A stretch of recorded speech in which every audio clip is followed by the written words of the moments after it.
And we'll have much more coming up here on YouTube Live at E3 as well. You saw there's some other big PSVR reveals as well, including a brand new Batman Arkham VR, and Sefton Hill from Rocksteady is going to join us to tell us all about that. Thank you again, Seth. Really appreciate it. Let's bring on Sefton and hang out.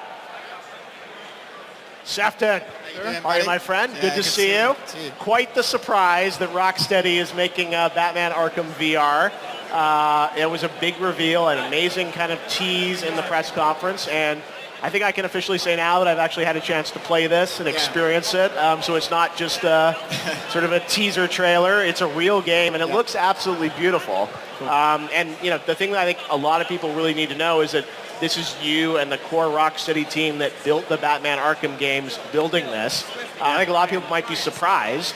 Why did you want to make this your next project, Sefton? Yeah, I mean, we were kind of surprised ourselves, really, because at the end of Arkham Knight, we said, like, that's our final Batman experience. Yeah. And then the opportunity came up to make a VR game, and it just felt like such an interesting way to expand the Batman universe, because it's great to have a virtual experience, but to actually role play as Batman just felt like another addition on top of that. It felt like a really enriching way to tell more of a deep Batman story.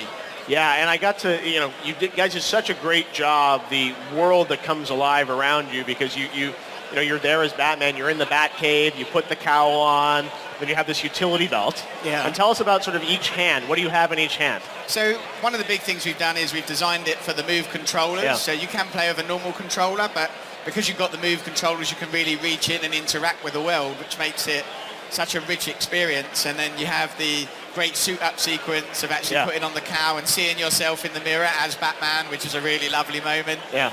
The gadgets on the belt, so you have the Batarang. You also have the grapple gun, so you can use the grapple gun to get around, and you just point and look like you were doing the Arkham games.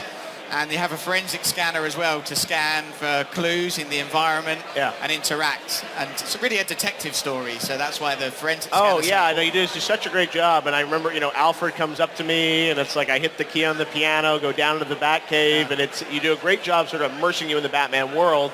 And as you said, there's this sort of very similar to sort of, you know, the Arkham games, there's crime scenes where you're going to go. And there's another sequence where you're sort of rewinding through a crime scene and kind of looking around, trying to piece together what's happening, right? Yeah, that's right. You get you go to a kind of a murder mystery scene. I don't want to give too much away, but you know, people will see and get to play it here. But you get to see reconstruct the fight between two characters, between Nightwing and a mystery assailant. Yeah. And you see that happening all around you. You're watching that for clues and trying to dissect what happened and reconstruct everything that happened, but seeing that actually physically around you, it's kind of a very emotional moment when you play it. Oh yeah, no, you guys do an amazing job with it. Now we heard obviously the Joker in the teaser there. Yeah. I heard what it sounds like Kevin doing the voice of Batman when I was playing it. So how does this tie narratively into the Arkhamverse? Yeah, it's definitely within the Arkhamverse. Yeah. It's very kind of richly woven into the stories that we've told before. But we've also made sure that if you've never played an Arkham game, you can still pick it up and all the clues are there. You can totally understand what's happening. I kind of don't want to give too much away because the whole point of the story, it's like a murder mystery.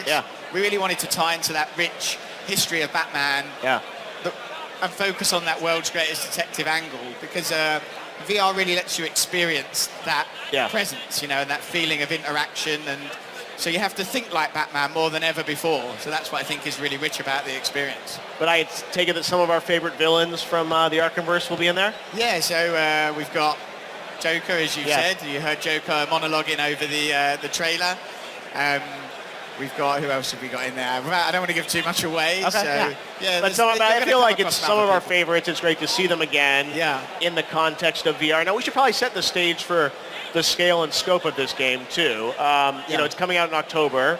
So this is not, you know, a 25-hour huge Batman adventure, right? I mean, how would you describe the scale of what you're building? Yeah, it is a focused story because what we didn't want to do was kind of create something that was sprawling but kind of low quality. We wanted something very high quality. So we had, as you say, the vast majority of the Arkham team on there working on this. And it's about, I guess, it's really weird in VR because people experience it in different ways. But if you're, you know, I'd say somewhere about 60 minutes for the story and at least that again and more to replay and find out all the secrets and really You have to play it a few times to unravel the mysteries Yes. that are in there as well. So there's a lot in there, and for us it was about the kind of texture and how rich we could make it, rather than trying to create in a long experience that didn't have that texture.